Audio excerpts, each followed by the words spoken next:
शब्द प्रति मिनट की गति के लिए तैयार हो जाइए। 10 मिनट का डिक्टेशन रहेगा। रेडी।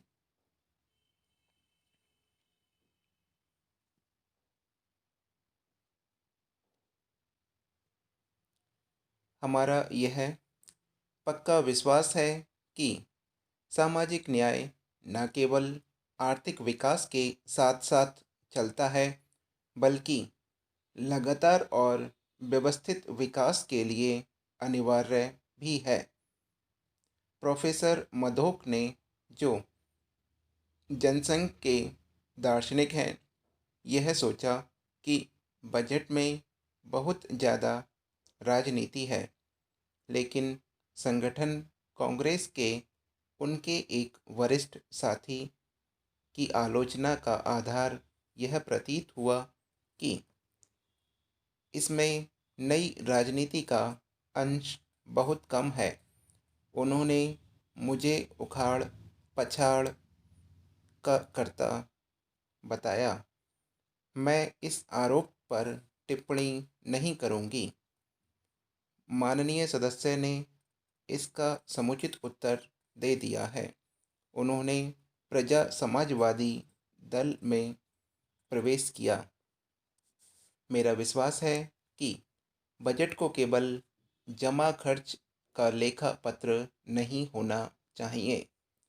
उसे वह दिशा निर्धारित करनी चाहिए जिधर सरकार देश को ले जा सकती है, और सरकार की नीतियों तथा कार्यक्रमों के लिए जनता का समर्थन पाने का प्रयास करना चाहिए, और इसके लिए उसे जनता की आशा आकांक्षाओं को कुछ सीमा तक पूरा करना चाहिए। इस अर्थ में यह बजट किसी भी अन्य बजट की तरह राजनीतिक बजट है। इसमें वर्तमान सरकार की राजनीतिक विचारधारा प्रतिबंधित है। इस बजट के जरिए हम आय में अधिक समानता लिए धन के अधिक समुचित वितरण की ओर बढ़ते हैं, और सार्वजनिक क्षेत्र में ज़्यादा निवेश के द्वारा तथा छोटे उद्यमियों और अल्प बचत करने वालों को और ज़्यादा अवसर देकर लोगों को लाभदायक रोजगार के अवसर दिलाने की ओर कदम रखते हैं। महोदय, वित्त मंत्री को आमतौर पर आलोचनाओं का ही लक्ष्य बनाया जाता है, और मैंने अपने आप को इसके लिए तैयार किया है। लेकिन यहाँ सदन में तथा इसके बाहर भी बहुत से बजट को सराहा है, और इसे एक ऐसा नया मोड़ माना गया है जिसकी दिशा है सामाजिक न्याय के साथ विकास। अनेक माननीय सदस्यों ने शिकायत की है कि सामाजिक कल्याण की योजनाओं के लिए रखी गई धनराशियाँ बहुत कम है। मैं उनकी चिंता के साथ हूँ, लेकिन समस्या इतनी बड़ी है और उसके अंतर्गत इतनी बड़ी संख्या में लोग आते हैं कि जो कुछ किया जाना आवश्यक है वह तब भी पूरी तरह नहीं किया जा सकता, चाहे अब से 100 गुनी रकम रखी जाए। लेकिन हमने पूरी ईमानदारी और निष्ठा से एक पहल कर दी। बजट की सबसे सुंदर सराहना प्रोफेसर मधोक ने उसे राजनैतिक बजट की संज्ञा देकर की। मुंबई नगर के बारे में जो भी दलील रही, पूरा महाराष्ट्र एक अलग राज्य के पक्ष में था। क्योंकि यह एक सजातीय इकाई थी। इसी प्रकार गुजरात भी सजातीय इकाई था, लेकिन विदर्भ या उसका एक भाग हमेशा भिन्न मांग करता रहा। महाराष्ट्र या गुजरात में इस विचारधारा का विरोध करने वाले वर्ग का प्रश्न ही नहीं था। मैंने यह सब इसलिए बताया कि कोशिश की, क्योंकि इससे स्पष्ट होता है कि पंजाब समस्या से इसकी कोई तुलना नहीं है। पंजाब भाषा के विचार से एक इकाई है। श्रीमान जी, कांग्रेस ने 1921 या शायद 1992 में आंध्र प्रदेश को भाषाई क्षेत्र के रूप में स्वीकार किया। कांग्रेस के संविधान में इसे अलग प्रांत माना गया, लेकिन कुछ वर्ष मद्रास नगर के विवाद के कारण कठिनाइयाँ सामने आई, जिस पर तमिल और आंध्र दोनों क्षेत्र दावा करते थे। लगभग इसी समय अनशन आरंभ किया। अनशन के तत्काल पहले आंध्र और तमिल नेताओं के बीच मद्रास के प्रश्न पर एक समझौता हो गया था।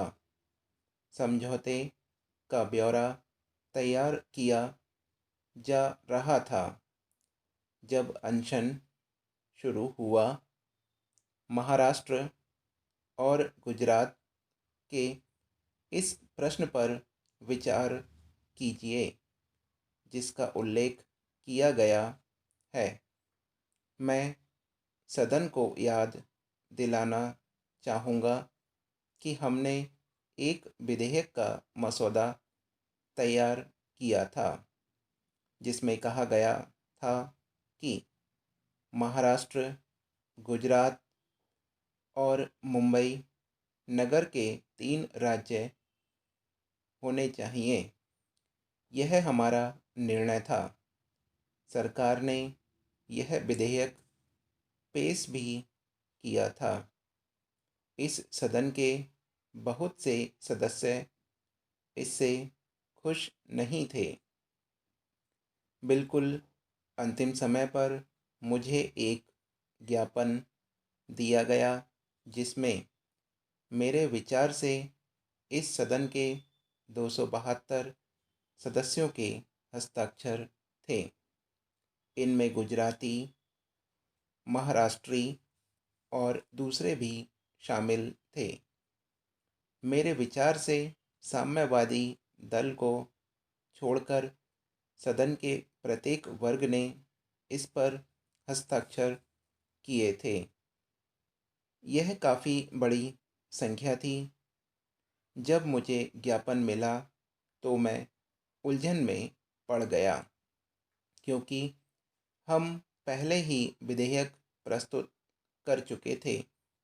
साथ ही मैं विधेयक से ज़्यादा संतुष्ट नहीं था, और जब एक दल को छोड़कर शेष सब दलों के 272 संसद सदस्यों ने गुजरात, महाराष्ट्र और मुंबई का एक संगठित राज्य बनाने का प्रस्ताव रखा, तो मैंने इस विचार का स्वागत किया। मैंने सोचा कि यह सदन की सामान्य सहमति प्रकट करता है। मैं स्वीकार करता हूँ कि यह निर्णय गलत था, क्योंकि उसके बाद ही गुजरात और महाराष्ट्र में गड़बड़ शुरू हुई थी। साथियों, दोस्तों, और देशवासियों, आज मैं एक लंबे समय के बाद आपसे रेडियो पर बोल रहा हूँ। मैं अनुभव करता हूँ कि चीनी सेनाओं द्वारा हमारी सेनाओं पर निर्लज्ज हमले के कारण पैदा हुई गंभीर स्थिति के बारे में मुझे आपसे बोलना चाहिए। एक ऐसी स्थिति पैदा हुई है जिसका हम सबको कारगर ढंग से सामना करना है। हम इस देश के शांति प्रिय लोग हैं जो शांति में विश्वास रखते हैं। हम युद्ध नहीं चाहते। यही कारण है कि जब 5 वर्ष पहले लद्दाख में हमारे क्षेत्र पर हमला हुआ तो हमने शांति की नीति का पालन करने की कोशिश की। हमने शांतिपूर्ण तरीकों से कई प्रतिष्ठापूर्ण समझौता करने के मार्ग खोजे। सारे संसार में हमारी यही नीति थी और हमने अपने देश में भी इसे लागू करने की कोशिश की। हम आज के युग में युद्ध की विभीषिकाओं को जानते हैं और संसार को युद्ध में फंसने से बचाने के लिए हमने भरसक प्रयत्न किया है। सभी इसका लिप्यंतरण हमारे पोर्टल पर आकर करना चाहें तो कर सकते हैं, या फिर पोर्टल का जिसको गूगल मीट का लिंक नहीं मिल पाता है तो हमारे या तो किसी ग्रुप में जुड़ जाएं, पहले व्हाट्सएप ग्रुप या फिर टेलीग्राम लिंक ग्रुप में जुड़ सकते हैं।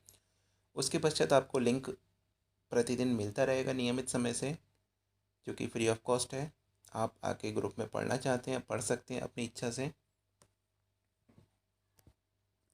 क्योंकि यहाँ पर बाकी और भी आके सभी पढ़ते हैं, तो आप भी पढ़ना चाहें अपनी डिक्टेशन जो आपने लिखी है। चलिए।